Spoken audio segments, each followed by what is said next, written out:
I'm Professor Cynthia Godsoe, and I direct the Sparrow program. And along with Marva Skeen and Danielle Sorken and Professor Debra Bechtel, who are also here, who also help run the Sparrow program. And we're just going to describe, I'm going to be really brief because I want, most important thing is to hear from the fellows about their experiences this summer and generally as part of the Sparrow program.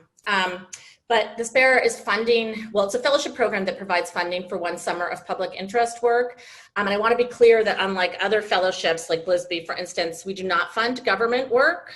So we don't fund, people who work in government offices, even doing great work, but that's not what Sparrow funds. But it does fund a wide array of other kinds of services, both criminal and civil, as you'll hear from the fellows. But even much more than the funding for one summer, which is definitely important, but even more important is the community of Sparrow fellows, both as students at the school and then as alumni. We have 35 years of alumni, so hundreds or probably thousands of amazing public interest attorneys around the country and internationally. And we have lunches with speakers and also an annual symposium that this year usually takes place in the spring, but this year is in the fall, which hopefully some of you were able to attend. It was really great on barriers of the access to vote. So I'm going to end there. I might have to, we're going to have some time for questions at the end. I might have to leave a little early because I have class after, but I did put my email in the chat, and please feel free to reach out to me at any time. And now I think Professor Bechtel is going to talk a little bit about the application process. Hi, everyone. And welcome. Thanks for your interest. So I'm going to chair the selection subcommittee this year. And basically, if you've seen the application, they're going to be due on November 6th. And we won't know until we know how many applications, but we probably won't be able to interview everybody. But interview decisions will be made before Thanksgiving. And then the interviews will be after Thanksgiving. We're going to try to make decisions before break, but I just have to see how that goes with the other members of the selection committee. And I guess the only other note I would say about applications is that recommendations are important, but it can be, we understand that people may not have gotten to know professors so well yet. It can be a professor or it can be someone else. Former supervisor, for example, and they don't have to be really long, but we are kind of putting the burden on you to make sure that they get sent in. They don't come in with your application, but they get emailed to Marva, who will also be the one to receive your applications. So, so just make a note to kind of think who that might be, and also think to follow up with them to make sure that the recommendation was turned in. And I put my email in the chat, and so let me know if you have any questions. And I think that's all.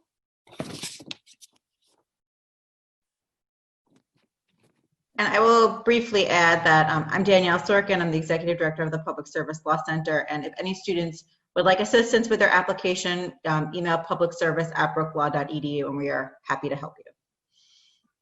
Cool, great. So now the most important part is hearing from the fellows. Actually, I wanted to add, one thing before is that oftentimes there's 3 entry points. So people who apply when they're applying to Brooklyn Law School, people who apply as first years in the fall, like some of you, and people who apply as second years. Many people apply multiple times. We definitely encourage you to. Don't be discouraged if you applied before and didn't get it, and definitely apply if you think you might want it, even if you might not want it, you might not think you'll be organized enough for this summer because, again, we do take people at multiple points. And so if you have any questions, reach out to any of the 3 of us. And now with the fellows, they're going to talk briefly about what they did this summer with their Sparrow grant. And first is Amal. Hi, didn't realize I would be going first. Hi, my name's Amal. I'm a 2L. And last summer with my Spare Fellowship, I was interning at Mobilization for Justice in their Housing Justice Unit. I can't recommend it enough. I had a really great time there. They were very accommodating with the changes that needed to be made because we were all remote. I mostly worked with low-income tenants and a whole host of problems that they were facing as a result of being low-income tenants. And I thought that it was a really great work environment. I'm not sure if there's anything else that you'd like me to add. No, that sounds great. And thanks. Sorry to not give you more warning, but That's all right. to have everyone go briefly, and then hopefully there'll be time for questions at the end for the fellows. Okay, I think I'm next. I'm Erica. I'm a 2L. This past summer, I worked at Legal Aid Society in their juvenile rights practice special litigation unit. So I did a lot of class action work, which involved way more behind the scenes stuff than I initially thought there was. But I did a lot of research and going through cases that related to juvenile delinquency for one project, and for another I worked on the project within like the foster care system. Loved legal aid. I loved the people I worked with. It is a fantastic place to be at. They were so accommodating and understanding throughout the summer, especially being public defenders, especially with everything that happened this past summer. They were very aware and very conscientious of everything that was going on. And they were just a wonderful group of people to be around, and it was a wonderful experience. Great, thanks. And Josephine's? Yeah, hi. I'm Josephine. I'm also a 2L.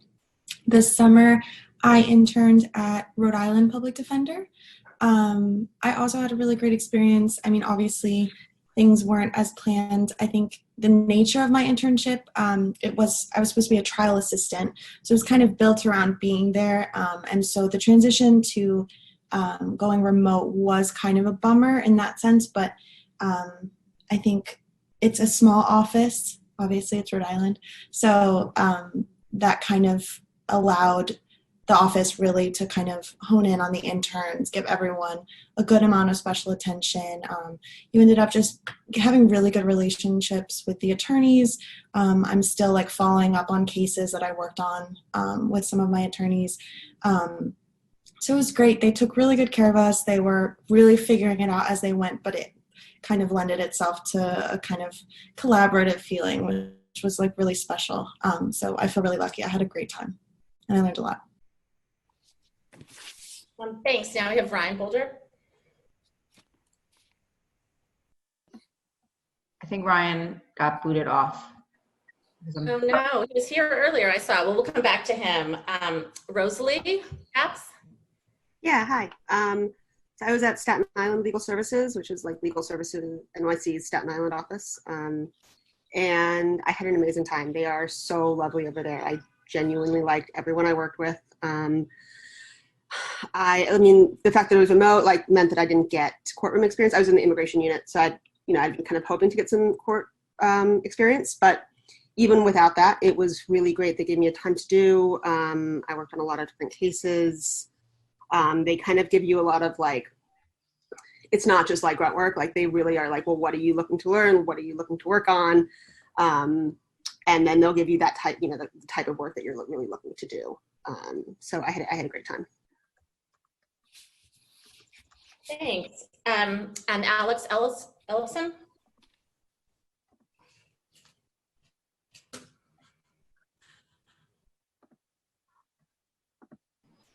Hello? Hi, my name is Alex. This summer, I also interned at Staten Island Legal Services with Rosie. I was in the housing unit, and I had a great time. I learned a lot. I did several research memos about different topics that had to do with administrative law and housing law, and I really felt like I got a lot out of it. I was really thankful of the lengths that the attorneys there went to find projects for me to do, especially considering that there was an eviction moratorium going on and there was all this craziness with COVID. And so it meant a lot to me that they were constantly looking for meaningful projects for me to do. And then probably the other thing I was most impressed with is that they really adapted well to conducting the internship remotely. They had like weekly lunches with each unit in the at Staten Island Legal Services. They had events. We had like a Zoom dance party and like a Zoom cooking class. And so I really felt like I just got to get to know everyone and like felt a camaraderie and with all the staff there, which I feel like is kind of hard to do in a remote environment. So yeah, it was just a great experience. I would really recommend it. Great, thank you. Sarah Francois? Hi, my name is Sarah Francois. I'm a 3L, and I'm also a pro bono scholar who wanted to be a PIPS fellow. So I'm mentioning the other school programs so that you also are aware of those. This summer, I interned for a Biscayne Union, which was more of an off the beaten path created internship by people that I knew, where I did a lot of legal research and I earned myself the nickname Ninja Librarian. So a lot of the research was focused entirely on figuring out basically where the line between illegal and legal is for a lot of laws that actually affect consensual sex work, like the differences between massage and body rub and other research. I also did some other research about election law and police reform because, as we all know, a lot of stuff happened this summer. As part of my research, I also created printed resources for other nonprofits to use. One was a Know Your Rights brochure for sex workers and people from alternative lifestyles, like what not to do when a police officer knocks on your door and you are engaged in consensual sadomasochistic acts. Another was I did a PowerPoint about the legal history of prostitution laws in New York, which was helpful in educating just people who are interested in that, and also in a law enforcement understanding of the social context and the racial and socioeconomic implications of prostitution laws and the disparate impact and harm on certain populations. So I also intended to write a think tank policy paper for the organization, but the internship happened really quickly because we were all inside. So I didn't really get to finish that, but with the help of my supervisor, who also was a sparer way back in the day, we co-authored a paper that is actually going to be published in Howard Law's Volume 64 in April of 2021. So that was my spare summer, which was limited to research and writing because of COVID-19. But it turns out to be invaluable in ways I cannot begin to explain because of the relationships formed and not just the work accomplished. Thanks so much. Danica Gallup? Hi everyone, I'm Danica. I'm a 2L here. I interned this summer at Brooklyn Defender Services in their family defense practice. So we represented parents in Brooklyn who've been charged with child abuse or neglect in family court. I cannot say enough good things about Brooklyn Defender Services. I feel like I had a really wide variety of learning experiences this summer. I researched and wrote memos. I worked with clients and prepared affidavits for motions. I wrote motions, reviewing agency case records. The one thing that I missed out on a little, like everyone did, is the in-person court experience, but I still was able to sit in on virtual court experiences, which was very interesting, watching judges struggle with technology. It was a little humbling. But yeah, I feel like I formed really great relationships with my supervising attorneys as well. So obviously, like Sarah was saying, the work was extremely meaningful, but also I feel like the connections I made are pretty invaluable. Thanks so much. Alessandro? Hi, everyone. My name is Alessandro Nardi. I'm a 2L. And this past summer, I worked at the Georgia Capitol Defender's Office in Brunswick, which is in Glynn County. And well, I didn't work there. I worked with that office. I was also working remotely. And the internship, I did the internship with another BLS student, and we worked with a team that had 5 people, which were 2 attorneys, mitigation investigator, a fact investigator, or a couple of fact investigators, and someone who helped with the administrative filings and things like that. My work was focused a lot on research and writing, I think like many others, and I wrote some legal memos about some right to counsel and representational questions, as well as I wrote a motion, a response to a motion in a state RICO case where the state was seeking to introduce 50 co-conspirator statements, and I basically used the opportunity and used the resources of the other attorneys to learn a little bit about evidence, which I hadn't taken at the time, and did a lot of research, and I found that to be one of the more interesting projects that I've ever worked on. Just the amount of strategy and thinking and research and writing and learning that I did, I found to be a good primer for the things that I want to do in the future, as well as the classes that I'm now taking, which include evidence.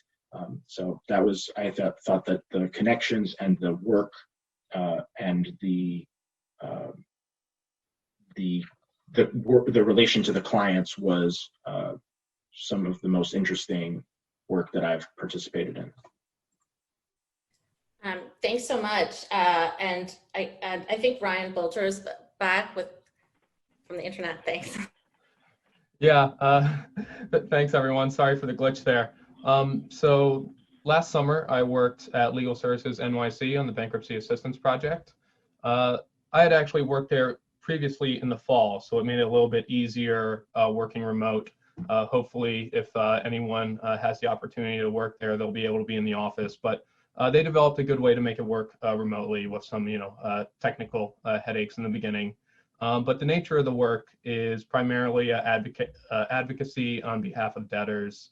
I really can't stress enough like how exciting bankruptcy work really can be.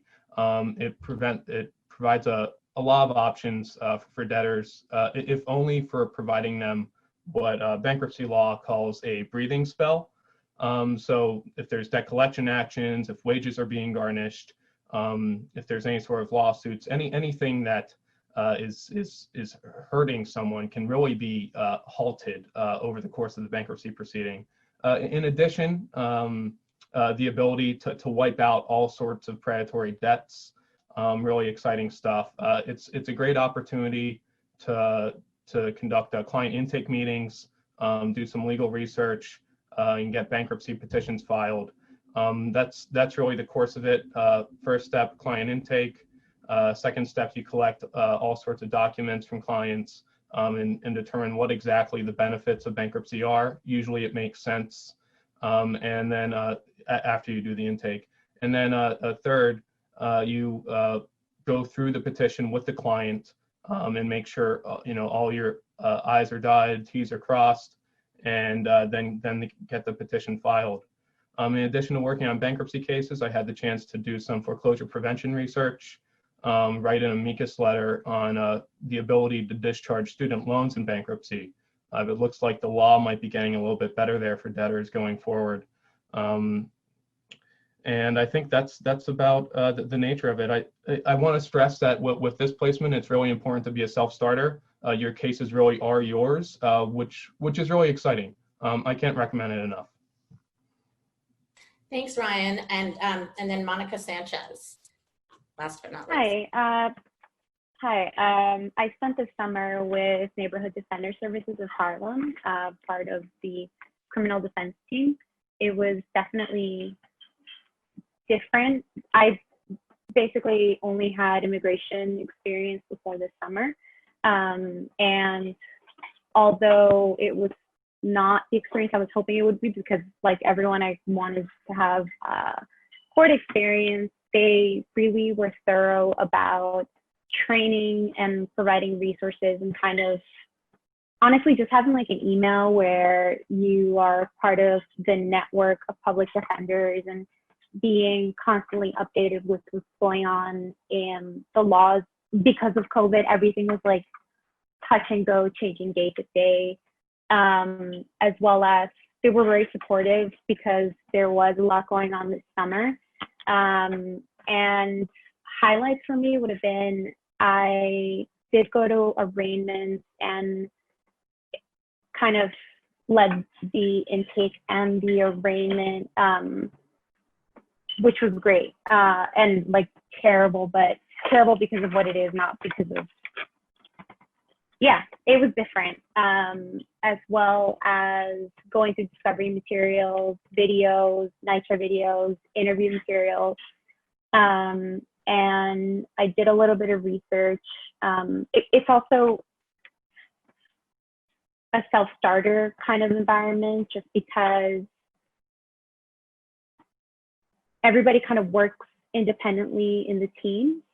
And I think also just with everything going on with COVID, from talks that I've had with other people, like kind of like defenders' offices, it kind of took a little bit of time for them to fully transition into working remotely, because I mean, it's not really, not everybody was set up to do that automatically. But that about sums it up.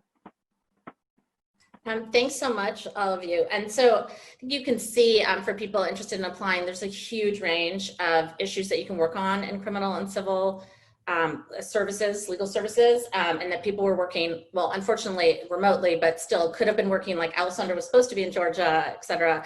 So you can work anywhere and even sometimes internationally.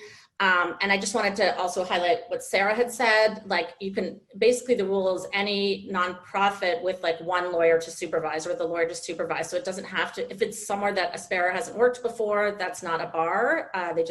You need some legal supervision. But anyway, so questions for the fellows or for faculty and stuff, but especially the fellows, because they're the closest to the experience and have the most to offer.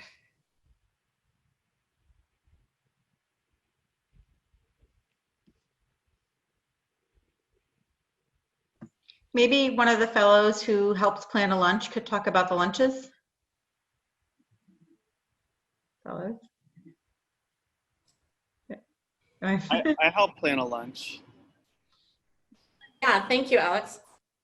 Yeah, I helped. We had a forum during a lunch last year, I think right before COVID, about the lawsuits against the federal government to ban ICE in New York State courthouses. And I thought it went really well. It was a really interesting topic. I really enjoyed attending it. And I also liked the experience of being able to, work with some of the other sparers to organize it, and then also getting to network with the speakers was just an interesting experience that I really enjoyed. Thanks so much, Alex. Yeah, I'm glad that you highlighted that, Alex. It did seem like a million years ago, but it was actually like in March. But yeah, and Alex and Kim Aquino, who's a third-year Sparrow Fellow, and others helped organize it. And basically, they were interested in a topic, and the same thing has happened with, we've had lunches on, mental illness, mental health courts, and I don't know, there's just a million different things, trafficking, and sex work, and over the years. So anyone who has like an interest just gets together, and then they get to invite the speakers and moderate, etc. But I see that Carla has a question. Gonzalez? Yeah, so how do you guys think that being a fellow has helped you guys, or how do you, what do you guys gain from this community? Well, right, I'm Sarah. What I honestly, what is at the forefront of my mind is that people recognize it on my resume. I have been asked about it all over town. So people here have heard Sarah, even in places like Georgia and like Connecticut or whatever. They hear it, they recognize that name. Thanks, Sarah. Anyone else?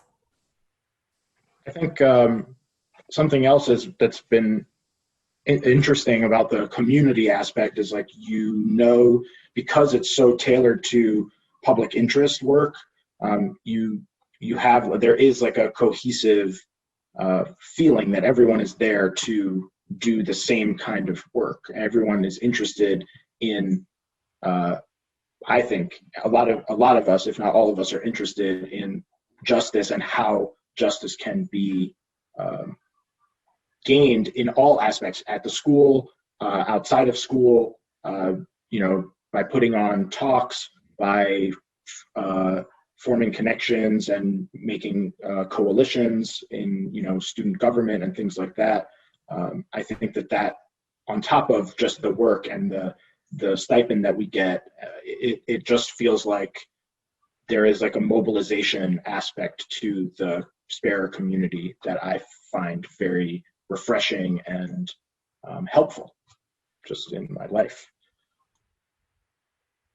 Yeah, and I'll just add that along with other public interest people, because lots of public interest people at BLS are not SPARE fellows, but they work, closely together. Blisby and SPARE and other communities, overlapping communities, they've done a lot of great work both in and out of the school building to make things more just and et cetera. So yeah, it's definitely been like notable to the faculty. I just wanted to give them a shout out. There's also a question, from Brianna. Yeah, hi. I was just wondering for the fellows if anyone had like public interest work that they've done before this, or if they kind of went into it brand new, and if you felt that helped your application, or if you felt that it had no impact on your application, just kind of your general thoughts about that. I can answer that. I had work experience in a public interest type organization, but it wasn't at a legal capacity. So I felt nervous about that coming in because I thought that if I didn't have like a legal public interest angle that I, wouldn't be considered, or I wouldn't be kind of at the level of the other incoming students. But I found that actually just being able to talk about an experience in that world that then led you to want to pursue that in a legal kind of fashion, it did help me because it felt very genuine talking about that. And I hope that came through when I applied. And so the transition felt really seamless because I think as long as you have that experience of wanting to be here and wanting to do this kind of work, whether or not you've actually done it, it goes a long way, I think. Yeah, anyone else want to talk about? Sure, I'll jump in. I applied to SPARE 3 times, and I was denied the first 2 times. And so I want to give a shout out to persistence. So you keep trying. And I actually had a background, and like I'm an evening student, so I came in with like all this extra experience and a lot of crap. So like I don't think it actually like made a difference in my application. So I do think that it's what the person before me was talking about. It's about like your ability to like explain like why you want to do this work. I just want to I want to ask other fellows too, but I just want to jump in to say, like, I'm so glad that Sarah said that. I actually didn't know that because I don't think I was on the selection committee prior times, but that's just a story because Sarah is, a star among the SPARE community and just in the social justice world. So I'm really glad you said that because it is definitely competitive and many people apply 2 or even 3 times. And then I also wanted to echo what Josephine said. We do look for commitment to some kind of public interest or social justice work, but we understand most people like don't always have legal experience, and also lots of people have to do other kinds of jobs, like in terms of actual paid employment. But we do look for some kind of interest, and it also doesn't have to be in the area. And you don't even really have to know the area, right? Some people have moved around in terms of their interests, and so like some people know they want to be a public defender, but a lot of people don't, and so we don't think of that either. It's more just a general commitment to social justice. For those of you who are first years, or even, first years or part-time students, so that you would have another chance, like definitely it's helpful to do pro bono projects. I think it's a great thing to do anyway, especially maybe during these COVID times when it's hard to make connections, but that's also something that we look for. Not that you have to do a million things because we know you have classes and a lot going on, but that's a way to also show your commitment during the application process, and also a good thing for you to do. But any other fellows? Sorry, I didn't mean to interrupt. I just wanted to say kudos to Sarah. I would maybe just add to that if for my application, I do not think I would have been competitive if not having done the bankruptcy work for credit in the semester prior to applying. So if it makes sense for people to do an externship for credit and apply for that through that program and then apply for spare, that could be an option to finance that going forward. Yeah, thanks, Ryan, because Ryan got it as a second year and yeah, had a little bit of a less traditional trajectory than some of them. So I think it's really great to have these three different people, all had like different backgrounds coming in and all are contributing a lot to the program. And I'm sure if everyone spoke, they would all have a slightly different background. So it's not like we're looking for one cookie cutter experience. That's just not what would be the best for the community. And that's not, that's not how everyone works. So yeah, any other speak to that. I came in with publishing experience, startup experience, even like QA engineering experience. But I think for me, what was very helpful is kind of being able to get across how passionate you are about the work. I think ultimately that experience is going to serve you not just as there, although it's a great place to kind of get good at it if you're not. Which not everyone is, and that's fine.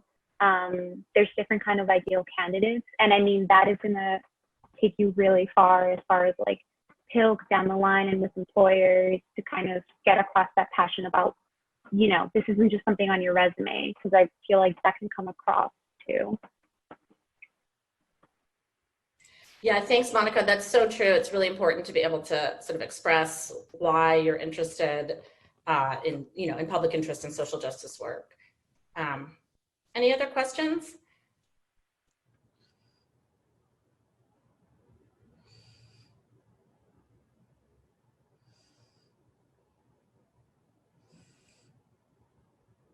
Maybe do people want to say, I mean, it sounds like everyone had really good experiences, but why you chose the organization you chose, or a few people talk about that? Or maybe other, not everyone always gets their first choice of organization either. Oh, and just to clarify, because sometimes people don't realize this, the Sparrow Fellowship funds the program, and Danielle Sorken and her office and her associates help like everyone, Sparrows and others, find a placement, but there's not like a Sparrow placement, right? Like you find your own placement and interview for it. Like Sarah said, I think it definitely helps that there are many, many people who recognize the name, and I think a couple people worked for Sparrows, like Alessandro maybe, or no, I can't remember who, but there's a lot of Sparrow alums out there, but you do find your own placement. And so that's something to think about too. So I originally had a different placement, form signed and everything, but I couldn't go to Colorado, and they wanted me to be there in person, and weren't able to transition, so that's why the Build Yourself a Sparrow happened. Oh, okay, thanks, yeah. Anyone else, like why did you, let's see, someone who we haven't heard that much from. Well, like Danica, why did you choose family defense? Yeah, so prior to coming to law school, I had worked in like the social work mental health field. I was at, for 3 years, I was at an inpatient program for adolescents in acute psychiatric crisis. So like suicidal ideation, depression, anxiety, stuff like that. And by consequence of that work, we had a lot of contact with the state agency, like Child Protective Services. And that experience and seeing kind of like how messed up it is, to say it bluntly, is part of what motivated me to come to law school. I really didn't know what family defense was before coming to law school. And actually, I think it was at this event last year when I was a 1L that I heard from a 2 or 3L who had interned at Brooklyn Defender Services in the family defense practice. And so I reached out to her after, and I like learned what family defense was, and kind of learned that it encapsulated like the philosophy behind me choosing to go to law school. Yeah, so I did some of my own research on it. And then with the public interest office help, I applied to BDS through the PILC Fair, which is a whole other concept that probably has a bunch more meetings. Yeah, so they were actually my first choice. And I'm really thrilled it worked out. And I'm looking at other family defense places to intern at this summer as well. I swear we did not script these guys, but I'm really glad that Danica said that, because I think beyond applying to Sparrow, which we definitely encourage you all to do, and hope that you do, but please feel free to reach out. I'm going to volunteer on behalf of the fellows, just if you're interested in their placement or other things as well, even beyond Sparrow, because there's just a lot of knowledge in this community among the students particularly, and again, in these times, a little harder to network. So feel free to reach out to people. Thank you. Anyone else want to talk about how they chose their area of placement or any other questions?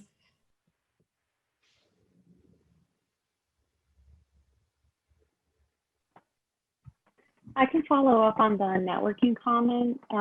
Spare is a great resource in that all of the professors that you get to meet, just because, I mean, there's only so many classes that you can take. You only have at most 86 credits to kind of, well, not including that, a lot of that is taken up by doctrinal classes, but during lunches or whatever, you have one-on-one with professors and can ask them about different fields that you may not have been exposed to previously. So that was definitely a plus. Yeah, and we're trying to recreate that or create it, somewhat in the virtual world with breakout rooms, which I'm sure you're all familiar with and sick of. I just got put in one of my kids' school's parents' night, and I was like, oh God, this is what I make my students go through. But it is actually helpful to have smaller group discussions. Okay, questions? Again, you can always reach out after, but this is a great opportunity. Again, there's a lot of knowledge here from students interested in public interest work. So I'll just say something. So I just want to piggyback on, just underscore what everyone said, is that you don't need to have had a very long history working in public interest work to be a spare. And I would encourage you not to be discouraged by that, to come into the public service office, meet with Jackie, if you can wave Jackie, I don't know if you're on video, or myself, and we can help you and talk you through your narrative and sort of work with you on that. And I really don't want anyone to feel discouraged by anything, and I'm encouraging you all to think about it. Yeah, and I also want to be clear that a lot of the people here, and I'm just thinking of the intern spares who are first years who, received or were awarded when they applied when they were applying to Brooklyn Law School and awarded it. And I can't remember everyone's name, but we could get that out to people too, so you can talk to them. But a lot of times people don't have work experience as a full-time job. Some people do, but some people don't because of financial reasons or other reasons, or because they came straight from college. And so a lot of times it's volunteer experience or different groups that people are involved with. It definitely doesn't have to be, a full-time thing. We understand there's lots of reasons why people can't do that. And so we're looking at, commitment to public interest broadly.